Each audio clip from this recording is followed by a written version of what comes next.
Где отдохнуть в декабре? Сам по себе остров Шри-Ланка небольшой, но каждая часть Цейлона – это отдельный мир. Курорты на юге и востоке страны и пляжный отдых в этой стороне более европеизированный. Здесь большая часть населения говорит на английском. Уровень обслуживания в отелях и ресторанах отличается высоким качеством. На побережье есть масса водных развлечений – снорклинг, дайвинг, серфинг, рыбалка и так далее. Отсюда же можно отправиться в тур по острову с англоязычным или русскоязычным гидом. В Шри-Ланке каждый турист сможет найти то, что ему по душе. На одних курортах хорошо развита инфраструктура, энергичные развлечения, частично клубная жизнь. А на других вы можете спокойно загорать и пользоваться услугами отелей, избегая большого количества туристов и какую-либо активность.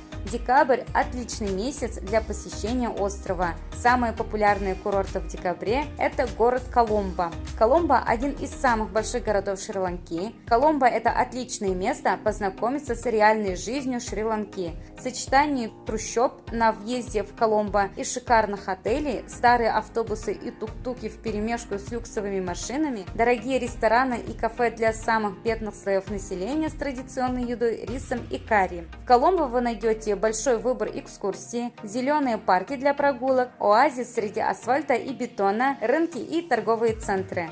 В городе хорошо развит общественный транспорт, поэтому вы можете спокойно передвигаться, не арендуя машину, но при необходимости и эта услуга имеется.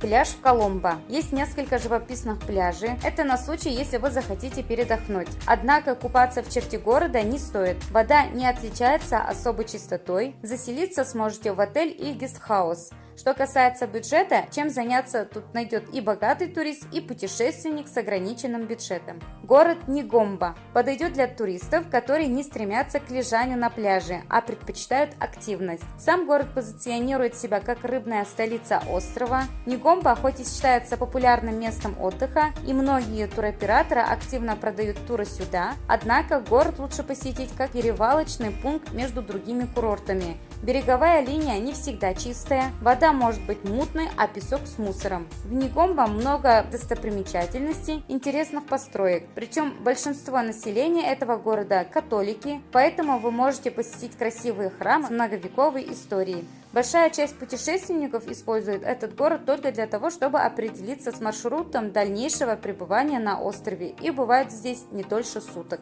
Набережная в Хиккадува. Курорт подходит для долгосрочного отдыха, самый известный и популярный курорт среди молодежи, любителей серфинга и водных развлечений. Не менее востребован и у семейных пар с детьми, так как на побережье есть пляжи без волн, небольшие бухточки за коралловыми рифами, где нет мощных волн и сильного течения, что по душе детям и тем, кто не умеет плавать. Хиккадува знаменита пляжем с черепахами, столетние млекопитающие подплывают близко к туристам, которые с удовольствием подкармливают черепашек водорослями. Также в городе есть коралловый заповедник, на территории которого можно свободно купаться, наслаждаясь уникальным подводным миром. Спросом пользуется школа серфинга и дайвинга, йога-студия на песке. Интересно будет посетить местный фруктовый рынок, съездить на кокосовую плантацию или посмотреть на цветение каучуковых пальм. Поселок Унаватуна – это один из лучших курортов для отдыха с детьми. Туристы приезжают сюда с единой целью – полежать на золотом песке и искупаться в океане.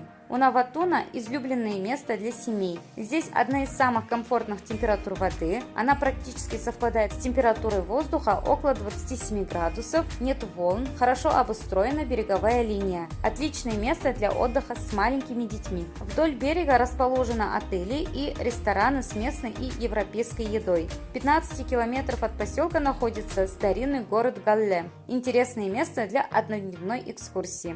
Велигамма. Этот город, безусловно, создан для пляжного отдыха, только не в классическом его варианте. Именно сюда едут любители серфинга. Город расположен так, что практически всегда обдувается ветром. Поэтому на пляже достаточно высокие волны, при этом комфортная температура воды 27-28 градусов. Вся инфраструктура направлена на развитие серфинга. Много школ для обучения этому виду спорта. По мнению всех, кто уже побывал на Шри-Ланке, отдых на этом сказочном острове в декабре – это настоящее чудо, погружение в сказку. Здесь есть все для прекрасного отдыха. Ухоженные пляжи, прекрасный сервис, хорошие отели на любой вкус, возможность ознакомиться с достопримечательностями этой далекой, но очень гостеприимной страны. Подписывайтесь на канал, пишите в комментариях, были ли вы в Шри-Ланке в декабре. Всем пока!